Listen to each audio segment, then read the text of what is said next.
భక్తులారా, మిమ్మల్ని మీ గ్రామాల్ని రక్షించడానికి నా అంశతో పుట్టిన నా 101 మంది చెల్లెళ్లను పంపిస్తున్నాను.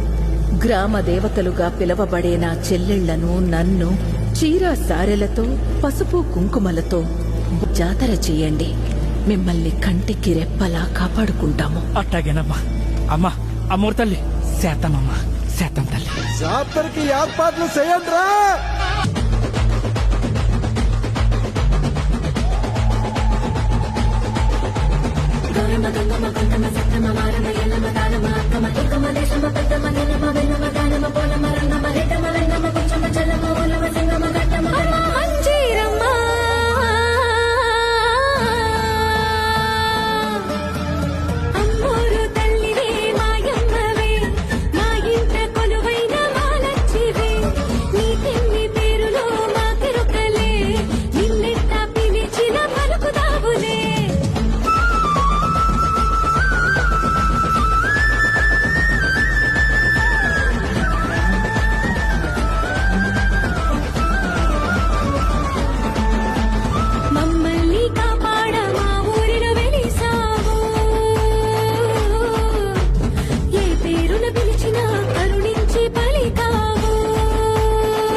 ముత్యాలమ్మ, నేరేళ్ళమ్మ, గంగాలమ్మ,